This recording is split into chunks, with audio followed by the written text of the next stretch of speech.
Hello champions, कैसे हैं आप सभी।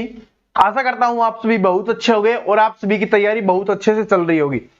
और आपको एक बात पता होगा कि सीआरपीएफ ट्रेड्समैन के आपके एग्जाम्स में बहुत कम अब समय बचा हुआ है।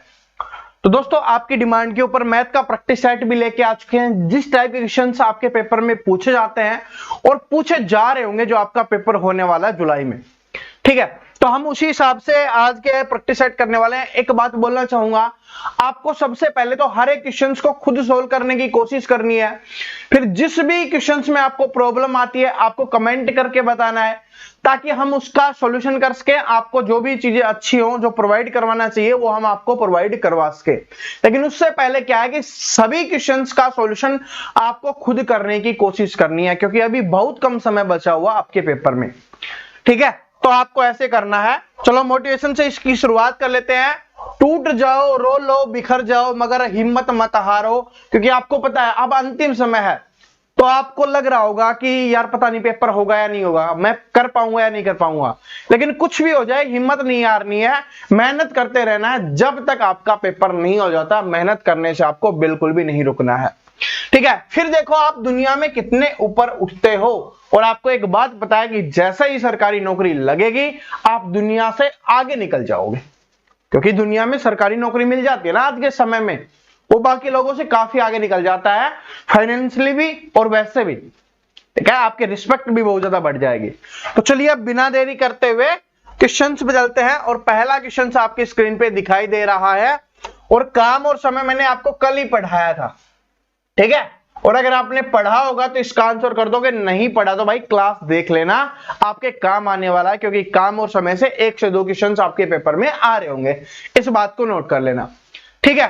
तो देखिए क्या है कि एक कार्य के आधे भाग को 10 दिन में पूरा करता है। तो मैंने आपको बताया कि हम क्या लिखेंगे, हम पूरा भाग लिखेंगे। तो आधे काम को 10 दिन में कर रहा है, तो इसका मतलब है कि पूरा काम कितना हो रहा है। कल बताया था ना 50% वाला, कि 50% इतने में हो रहा है, 100% उसके दुगने में। तो आधा काम 10 दिन में हो रहा है, तो पूरा काम कितने दिन में होगा, 20 दिन में होगा। हम यहां पर 20 लिख देंगे, ठीक है। ये बात सभी को समझ में आ गई। उसके बाद देखिए क्या है कि जबकि बी उसी कार्य को 25 दिनों में पूरा कर सकता है। बी कितने दिनों में कर रहा है, उसके बाद बोला बी 25 दिन में कर रहा है, तो हमने लिख दिया कि बी कितने दिन में कर रहा है, 25 दिन में कर रहा है। उसके बाद क्या है कि उन दोनों ने एक साथ मिलकर 10 दिन तक काम किया, 10 दिन तक काम किया, ठीक है। और शेष कार्य को सी ने अकेले 5 दिन में पूरा किया। ए बी सी एक साथ मिलकर इस कार्य को कितने दिनों में पूरा कर लेंगे, ये आपको बताना। तो सबसे पहले हम यहां पर एलसीएम लेंगे। वो कितना आ जाएगा, अपना 100 आ जाएगा। इधर से आ गया 20 पंजे 100 और 25 चौके 100, ये आपका आ गया। दोनों मिलकर कितना काम करते हैं, एक दिन में 9 काम करते हैं। और उन्होंने कितने दिनों तक साथ काम किया, 10 दिनों तक। जब वो एक दिन में 9 काम कर रहे हैं, तो 10 दिन में कितना काम कर देंगे, 90 काम कर देंगे। तो कुल काम कितना था, 100 था, जिसमें से 90 उन्होंने कर दिया, तो कितना काम बच गया, 10 काम बच गया। 10 काम को सी ने क्या किया, 5 दिनों में पूरा किया। तो 10 काम को 5 दिनों में वो पूरा कर रहा है। इसका मतलब एक दिन में वो कितना काम कर रहा है, 2 काम कर रहा है। जब हमें सी का पता चल गया, अब क्या पूछा है, ए बी सी साथ मिलकर उस कार्य को कितने दिनों में पूरा करेंगे। ए एक दिन में कितना काम करता है, 5। बी कितना करता है, 4। सी का हमें पता चल गया कितना करता है, 2। तो 5 4 9 और 2 11, यानी तीनों मिलकर ए प्लस बी प्लस सी तीनों मिलकर एक दिन में कितना काम करते हैं, 11 काम करते हैं। काम कितना करना है हमें, क्योंकि पूरा काम पूछा है, तो पूरा काम 100 है। तो बस क्या करोगे, 100 को 11 से भाग कर देंगे, 11 9 99 और 1/11, यानी 9 सही 1/11 दिन का समय लगने वाला है, जो आपका ऑप्शन नंबर बी में दिया हुआ है। देखिए मैंने फिर से समझा दिया है बिल्कुल आसानी से, वरना जिसने पिछली क्लास देखी होगी इसको बहुत कम समय में सोल्व कर लिया होगा। क्योंकि समय बचाना भी बहुत जरूरी है, क्योंकि बाकी सब्जेक्ट भी आपको सोल्व करने होंगे, इस बात को भी नोट कर लेना। बात समझ में आ गई, ये बात सभी को समझ में आ गई, इसमें कोई दिक्कत किसी भी स्टूडेंट को नहीं होनी चाहिए, ठीक है। ये समझ में आ गया ना, बस इतना ही है। आगे देखिए क्या है, अगला क्वेश्चन देखिए क्या है आपकी स्क्रीन पे, कि 780 में 2 वस्तुओं को बेचने पर एक व्यक्ति को 4 वस्तुओं के क्रय मूल्य के बराबर लाभ प्राप्त करता है तब लाभ प्रतिशत क्या होगा। देखिए क्वेश्चंस तो आसान है लेकिन लैंग्वेज थोड़ी अच्छी है और ऐसे ही पेपर में बनता है। आपको पता है कि आज के जमाने में क्वेश्चंस तो सेम है, पैसे पहले जो चले आ रहे हैं वही है, बस लैंग्वेज बदल दी जाती है। तो आपको बस उसका सॉल्यूशन सीखना है। इस टाइप का आएगा, कैसे करना है कि 780 रुपए को में 2 वस्तुओं को बेचने पर, इसका मतलब है कि 2 वस्तुएं थी। ये बात क्लियर होगी, कितनी वस्तुएं थी, 2 थी, और उनको बेचा कितने में गया है, 780 रुपए में उनको बेचा गया है। ये बात बोली गई है, समझ में आ गई इतनी बात। आगे देखिए क्या है, 4 वस्तुओं के क्रय मूल्य के बराबर लाभ होता है। क्या होता है, लाभ। अब एक आपको सिंपली पता होगा लाभ क्या होता है। लाभ होता है भाई आपका क्रय मूल्य, ठीक है, और प्लस में क्या होता है आपका, लाभ का मतलब क्या होता है कि आप जो लाभ का मतलब क्या होता है यहां पर कि विक्रय मूल्य माइनस क्रय मूल्य।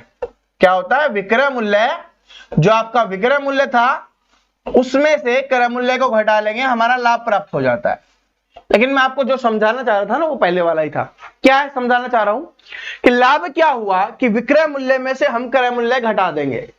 तो इसका मतलब क्या है कि 2 वस्तुएं बेची, 2 वस्तुएं बेची, 780 में लाभ कितने वस्तुओं का हुआ, 4 वस्तुओं के क्रय मूल्य के बराबर लाभ हो गया।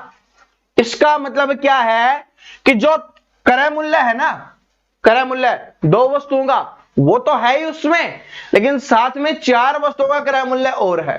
यानी कि ये जो रुपए दिए गए हैं ये 780, ये क्या है, 6 वस्तुओं के क्रय मूल्य के बराबर है। नहीं समझ में आया, फिर से बताता हूं। ये तो आपको बेसिक पता है ना, इसकी बताने की आवश्यकता नहीं है, ध्यान से समझना। देखिए वैसे ही समझा देता हूं आपको बिना चीजों के लिखे हुए कि 780 रुपए में 2 वस्तुओं को बेचने पर, यानी बेचा गया तो क्या हो गया, विक्रय मूल्य हो गया।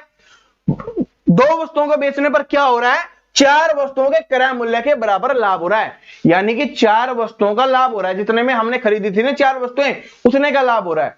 लेकिन 4 का तो लाभ हो गया, तो वो तो ज्यादा है, वही तो हो, जो ज्यादा होता है ना वही तो होता है ना लाभ। हमने अभी लिखा था ना विक्रय मूल्य माइनस क्रय मूल्य, तो विक्रय मूल्य जितना ज्यादा होगा क्रय मूल्य से वही तो हमारा लाभ होता है। 4 वस्तुओं का क्रय मूल्य तो लाभ हुआ, और साथ में 2 वस्तुओं जो खरीदी थी वो भी तो है, यानी कि ये जो रेट है वो 6 वस्तुओं के क्रय मूल्य के बराबर है। अब आपसे पूछा है तो क्रय मूल्य के बराबर लाभ प्राप्त करता है तब लाभ प्रतिशत क्या होगा।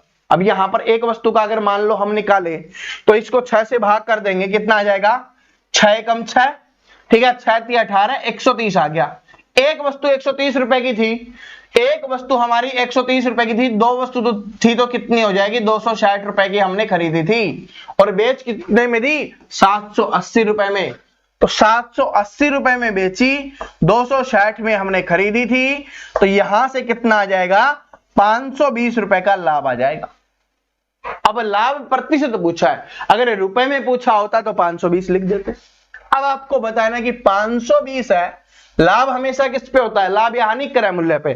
क्रय मूल्य कितना, 260, क्योंकि 2 वस्तुओं की बात हो रही है तो 2 वस्तुओं का क्रय मूल्य ही लिखेंगे, 260 ही लिखेंगे, तो बटे में लिख दो 260, और प्रतिशत के लिए हम 100 का यूज करेंगे। 0 से 0 कैंसिल, 26 दूनी 52, और 2 गुना 100 कितना हो जाएगा, 200%, उसको क्या हो जाएगा, लाभ हो जाएगा, जो ऑप्शन नंबर ए में। देखिए हो सकता है कुछ स्टूडेंट इसमें कंफ्यूज हो गए हो, मैं आपको फिर से बता देता हूं सिंपल तरीके से। ये तो समझाने में आपको समय लग गया, अब सिंपल तरीका समझो। आपको बोला गया कि 780 रुपए में 2 वस्तुओं को बेचने पर 4 वस्तुओं के क्रय मूल्य के बराबर लाभ होता है। तो इसका मतलब कि जो लाभ हुआ वो तो 4 वस्तुओं का हो गया, लेकिन जो 780 रुपए आपके है, ठीक है, उसमें क्या है कि 4 वस्तुओं का क्रय मूल्य तो है ही, क्योंकि जो लाभ हुआ है, लेकिन साथ में जो वस्तुएं हमने खरीदी थी उनका क्रय मूल्य भी तो होगा, तो वो क्या हो गया, 6 वस्तुओं का क्रय मूल्य हो गया। तो आपको पता चल गया कि 780 है वो 6 वस्तुओं का क्रय मूल्य है। एक वस्तु का निकालेंगे 130, 2 वस्तुएं हमने खरीदी थी, 2 वस्तुएं हमने बेची थी, तो कितने का हो जाएगा, 260 रुपए का।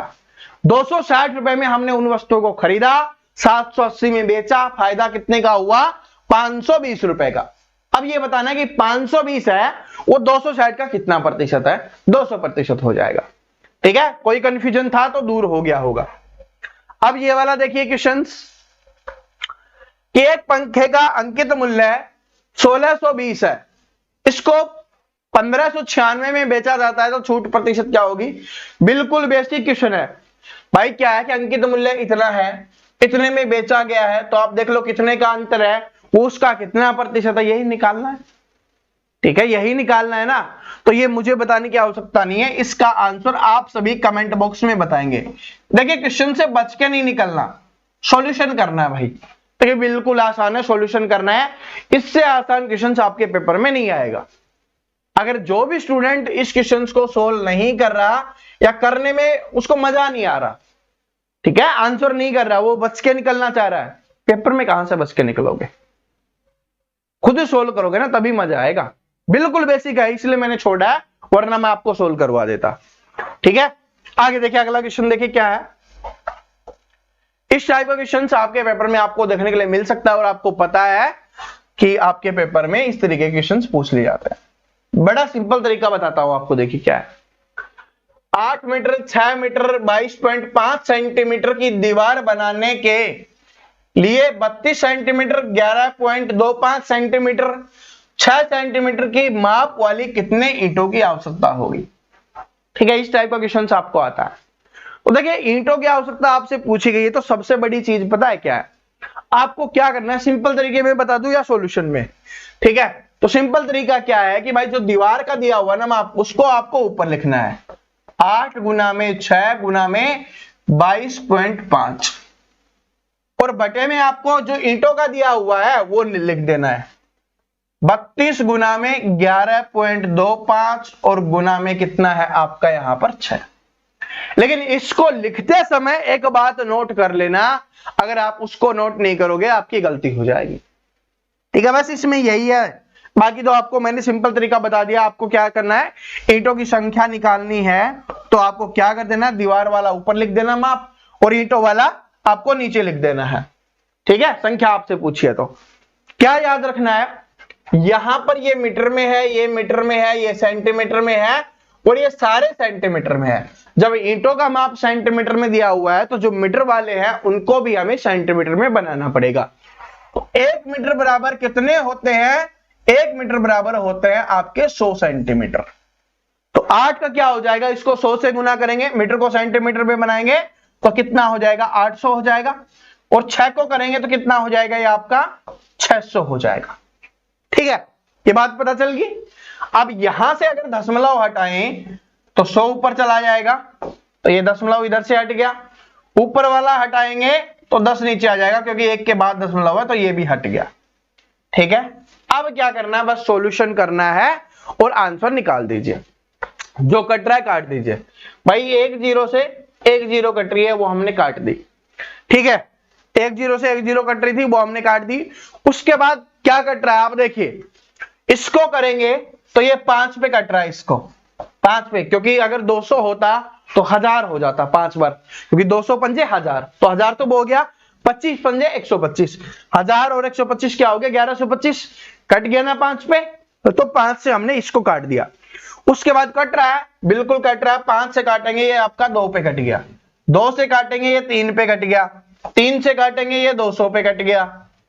ठीक है, और कुछ बच रहा है, इसको 8 से काटेंगे ये 100 पे और 8 को काटेंगे 4 पे, 4 से काटेंगे 25 पे और 25 को 200 से गुना करेंगे, 25 दूनी 50 और आगे 2 0 लगा देंगे तो कितना आ जाएगा, 5000 आ जाएगा, जो ऑप्शन नंबर ए में लिया हुआ है। इसमें सिर्फ एग्जामिनर आपसे क्या करवाना चाहता है, सिर्फ कैलकुलेशन करवाना चाहता है। काट रहे हो आप, इसको और भी स्पीड में काट सकते हो, मैंने आपको समझाने के लिए किया है। भाई आपको पता होना चाहिए कि देखिए अगर 8 से काट है 4 पे जा रहा है ना, तो ये डायरेक्ट 32 से भी कट सकता है। ठीक है, डायरेक्ट 32 से कटेंगे तो 32 से कटोगे तो 32 दूनी 64, फिर आपका बचता वो 5 पे जाता है। इस तरीके से आपको करना है और थोड़ा जल्दी हो जाएगा। बात समझ रहे हो, बस काटना है आपको और कुछ नहीं करना, सिंपल से आपका आंसर आ गया। इस टाइप का क्वेश्चन आपके पेपर में आएगा। आगे देखिए क्या है कि एक संख्या में पहले 20% की वृद्धि की जाती है, उसके बाद 15% की कमी की जाती है, तब प्राप्त संख्या मूल संख्या से 64 अधिक है, तो मूल संख्या क्या होगी? आपसे स्टार्टिंग वाली संख्या पूछी है। मूल संख्या का मतलब है कि शुरुआत में जो संख्या थी वो कितनी थी। तो एक संख्या में 20% की वृद्धि कर दी जाती है, तो मान लेते हैं जहां पर प्रतिशत की बात आती है कि वो संख्या पहले क्या थी, 100 थी, ये हमने माना 20% की वृद्धि की गई, तो 100 का 20% 20 ही होता है, इसलिए 120 हो गया। इसलिए हमने 100 लिया होता है ताकि उसका प्रतिशत निकालना आसान होता है। ठीक है, तो 100 का 20% 20 हो गया, तो 20% की वृद्धि हुई। वृद्धि का मतलब होता है बढ़ाना, तो बढ़ा के कितनी होगी? 120 होगी। उसके बाद क्या किया गया? 15% की कमी की गई। अब इसका 15% कम किया गया है, तो इसका 15% कितना होता है? इसका 15% कितना हो जाएगा भाई? अगर 100 होता तो 15 हो जाता, और 3 और हो गया, तो क्या हो जाएगा? 18 कम हो जाएगा, तो इधर से कितना आ गया? 102 आ जाएगा 15% कम करने पे। भाई निकाल के देख लो, 120 का 15% कितना होता है, ये निकालिए पहले। तो 0 से 0 कैंसिल हो गया, 5 दूनी 10, 5 तिये 15, और 2 6 पे 6 तिया 18। 18 इसमें से कम करेंगे क्योंकि कमी की गई है, तो 18 इसमें कम करेंगे, 102 आ गया। अब पूछा है तब प्राप्त संख्या मूल संख्या से 64 अधिक है, तो यहां पर देखेंगे तो कितनी अधिक है भाई? 2, और उधर वैसे कितना दिया गया? 64।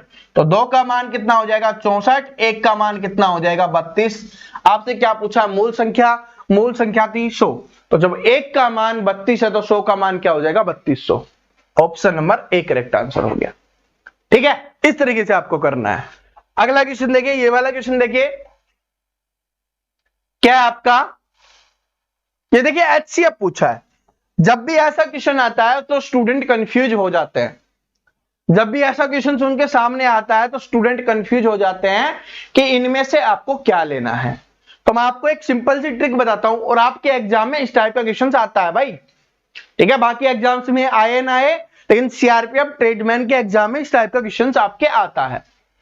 और इस क्वेश्चन को अगर हम देखें तो क्या होता है, यहां पर मैं आपको बताना चाहूंगा कि जब भी आपसे एचसीएफ पूछे, तो एचसीएफ पूछे, ठीक है, एचसीएफ या महत्तम समापवर्तक आपसे पूछे, तो इसमें आपको क्या करना है? जो चीज सभी में कॉमन हो, सबसे छोटा जो होता है वो आपको लिखना है। यहां पर 4 है, यहां पर 6 है, यहां पर 8 है, इनमें कॉमन क्या है भाई? 2 गुना 2, 2 गुना 3, और 2 गुना 2 गुना 2। अब सभी में कॉमन क्या है? तो यहां पर देखेंगे 2, 2 और 2, बाकी नहीं है ना, क्योंकि अगर उस उधर का और इधर का 2 ले, इसमें नहीं है, तो इसका मतलब 2 तो आ गया, 2 आपने लिख दिया। और एक बात बताऊं, ना इसमें है ना इसमें है ना इसमें है, तो ये आपका आंसर हो गया। इसको बोलते हैं स्मार्ट अप्रोच, पेपर में स्पीड वाली अप्रोच। लेकिन अभी आपको पूरा सिखाना है। फिर उसके बाद आपको क्या देखना है, ये तो आपने देख लिया। उसके बाद आपको एक बात का नोट कर लेना, ये जो एबीसी दिया हुआ है, इनके स्थान पर और कुछ भी दे सकता है, लेकिन मोस्टली एबीसी ही देगा। तो क्या होगा, इसमें जिसकी भी घात सबसे छोटी होती है वो आपको लिखना है। तो एक की सबसे छोटी घात है वो आपको लिखनी है। इधर क्या है? इधर भाई 3 है, इधर 2 है, और इधर 3 है, तो सबसे छोटी कौन सी है? 2 है, तो लिख देंगे 1 की पावर 2। फिर बी का देखेंगे तो 2 है, 3 है, 1 है, तो 1 है, तो भाई 1 लिख देंगे। उसके बाद सी का देखेंगे 2 है, 1 है, तो 1 लिख देंगे। ये देखो किसमें है? सेम एज इट इज है ना, क्या है? सेम एज इट इज है। ठीक है, तो ये मैं आपको बता देता हूं कि जब भी आपसे एचसीएफ पूछेगा, तब इनकी पावर जो सबसे छोटी होगी वो आपको लिखनी है। एलसीएम पूछेगा, जब जिसकी पावर सबसे बड़ी होगी वो आपको लिखना है। ठीक है, बस यही डिफरेंस होता है, और ये मोस्टली आपसे एचसीएफ ही पूछता है। ठीक है, और एलसीएम पूछेगा तब मैंने आपको बता दिया। आगे देखिए अगला क्वेश्चन क्या है, बोट एंड स्ट्रीम से है कि एक व्यक्ति नाव की जलधारा की प्रवाह के विपरीत दिशा में 33 किलोमीटर की दूरी 3 घंटे में तय करता है। क्या? 33 किलोमीटर की दूरी 3 घंटे में तय करता है, धारा के विपरीत दिशा। तो इसके लिए मैंने आपको समझाया हुआ कि x माइनस वाई, और 33 को 3 घंटे में करता है, हमें 1 घंटे का हमेशा लिखना होता है, किलोमीटर प्रति आवर आपको लिखते हैं। तो 33 को 3 से भाग कर देंगे, 1 घंटे का क्या आ जाएगा? 11 किलोमीटर प्रति घंटा क्या होगी जाएगी? उसकी स्पीड हो जाएगी। उसके बाद वो क्या बोला गया कि जलधारा के प्रवाह की दिशा में 100 किलोमीटर की दूरी 4 घंटे में तय करता है। यानी x प्लस वाई में देखें तो 100 की दूरी 4 में, तो 1 घंटे में कितनी करेगा? 100 को 4 से भाग दे देंगे, 25 किलोमीटर प्रति घंटा आपकी आ जाएगी। तो 25 किलोमीटर प्रति घंटा आपकी आ गई है। ठीक है, उसके बाद पूछा है तो शिखर जल में 36 किलोमीटर की दूरी तय करने में कितना समय लगेगा ये आपको बताना है शिखर जल में। तो इधर क्या, शिखर जल का मतलब होता है x का मान आपको निकालना है। तो x का मान निकालेंगे तो क्या होता है, x का मान निकालेंगे, जोड़ देंगे तो y से y कैंसिल हो जाता है, तो क्या हो जाएगा 2x। और इसका सिंपल तरीका क्या बताया हुआ, दोनों को जोड़ो, दोनों को जोड़ो। जब भी आपको x का मान निकालना है दोनों को जोड़ना है आपको और 2 से भाग कर देना है। y का मान निकालना हो दोनों को घटा देना है और उसको 2 से भाग कर देना है। ठीक है, तो ये आपको करना है। अब देख लीजिए क्या है कि x का मान निकालना है, दोनों को जोड़ेंगे तो कितना हो जाएगा 6 और 3 36 और 2 से भाग करेंगे कितना आ जाएगा 18 किलोमीटर प्रति घंटा आ जाएगी शिखर जल में उसकी चाल। x का मतलब क्या होता है, शिखर जल में नाव की चाल। और जिसको नहीं पता सर्च कर लेना, boat and stream Praveen Kataria, आपको बिल्कुल बेसिक से समझाया हुआ है, एक क्लास में समझ में आ जाएगा, 15-20 मिनट का समय लगेगा उसमें समझ में आ जाएगा, कभी गलती नहीं होगी। ठीक है, तो ये हो गया। अब आपसे पूछा 36 किलोमीटर की दूरी, भाई 1 घंटे में 18 किलोमीटर जा रहा है, 36 के लिए कितना जाएगा 2 घंटे में। आगे देखिए, यह कि डेविड को कार 1,95,000 रुपए में बेचने पर 30% का लाभ प्राप्त होता है। ठीक है, ये ऐसे है भाई, यदि वह इसे 40% के लाभ पर बेचने का इच्छुक हो तो कार का विक्रय मूल्य क्या होगा। इसमें कुछ नहीं करना, सिर्फ कैलकुलेशन एग्जामिनर ने आपसे पूछी है, मैं आपको बता देता हूं, कैलकुलेशन आप खुद कर लेना। क्या है कि डेविड को एक कार इतने में बेचने पर 30% का लाभ होता है, 30% का लाभ हो रहा है, तो मैंने क्या बताया हुआ है, लाभ के लिए आपको जोड़ना होता है 100 में। तो इसका मतलब क्या है कि 130 का मान कितना दिया हुआ है, 1,95,000 आपको दिया हुआ है, 30% का मान। एक का मान क्या हो जाएगा, इसके बटे में 130। पूछा किसका है कि भाई 40% का उसको लाभ चाहिए था, तो 40 का मतलब लाभ मतलब जोड़ दो 140 का मान, तो गुना में 140 आपको करना है। बस यही करना है, आपका सॉल्यूशन निकल जाएगा। 0 से 0 कैंसिल हो जाएगी, बाकी जो बचेगा उसको भाग देके गुना कर लेना, आपका आंसर निकल के आ जाएगा। और ये आंसर आपको करना है कमेंट बॉक्स में आंसर देना है, कुछ नहीं करना, बस कैलकुलेट करना है। ठीक है, हर चीज का कैलकुलेशन। अब बोलोगे सर जी इसका कैलकुलेशन कैसे करेंगे, भाई पेपर में आएगा तब भी करोगे, पर प्रैक्टिस पहले करोगे तभी पेपर में करोगे, वरना जैसे अभी बोरिंग लग रहा है पेपर में भी बोरिंग लगेगा। छोड़ के आओगे क्या, नहीं छोड़ सकते ना, तो बस निकाल लेना और कमेंट सेक्शन में इसका आंसर डाल देना। आगे देखिए क्या है, पी क्यू आर का औसत वजन इतना है और पी क्यू का इतना है, क्यू आर का इतना है, तो क्यू का वजन कितना होगा। जिसने टाइम एंड वर्क वाली क्लास भी देखी होगी उसको ये क्वेश्चन बिल्कुल आसान लग रहा होगा। देखिए ये अलग क्वेश्चन है, टाइम एंड वर्क का नहीं है, लेकिन फिर भी निकाल दोगे जिसने टाइम एंड वर्क वाली पिछली क्लास भी देखी होगी। तो पी क्यू आर का औसत वजन कितना दिया हुआ है, इतना दिया हुआ है भाई, पी है, क्यू है, आर है, औसत कितना दिया हुआ है 59। तो अगर तीनों का मिला ले तो कितना हो जाएगा, 9 3 27, 2 और 15 और 2 17, ये हो गया आपका। ठीक है, ये हो गया 9 3 27, 2 और 15 2 17। उसके बाद पी और क्यू का दिया हुआ 55, पी और क्यू का दिया हुआ 55, तो 55 गुना 2 कितना हो जाएगा भाई 110 हो जाएगा।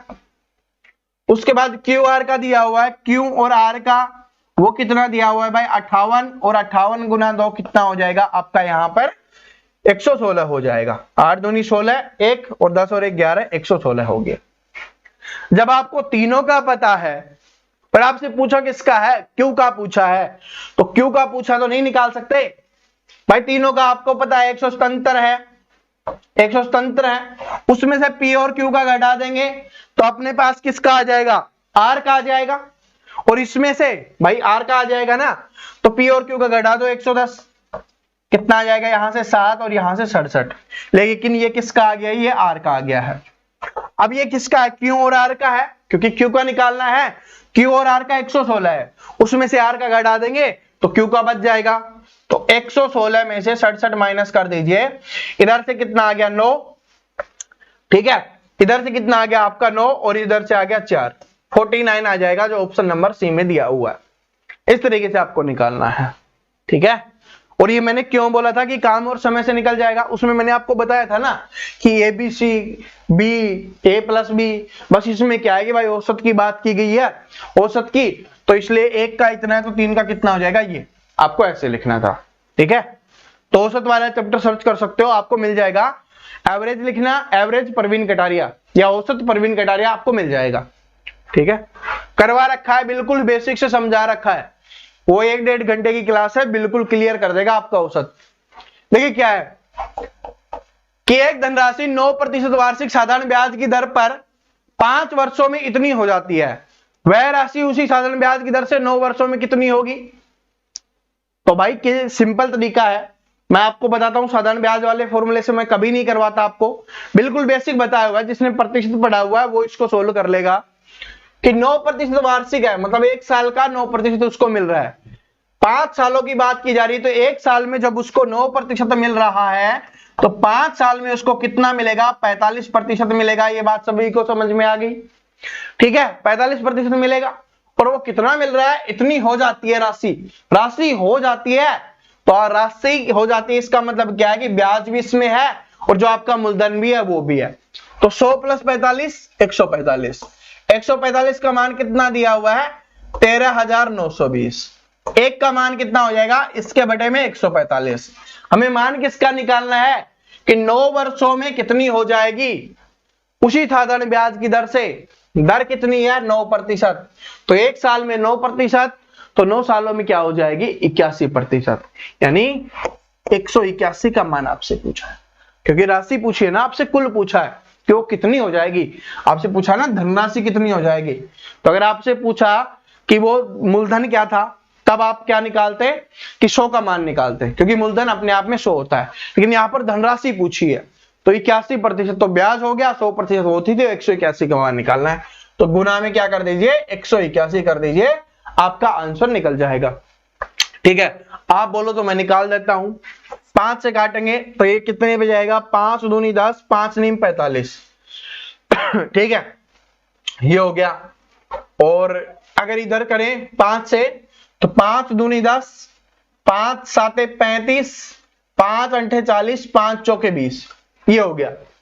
उसके बाद भी काटेंगे तो ये कट जाएगा क्या, किससे कट रहा है,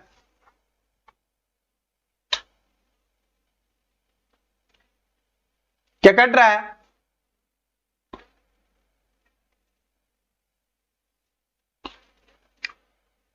27 29 से उसको ही काटते हैं, ये वाला तो नहीं हो रहा।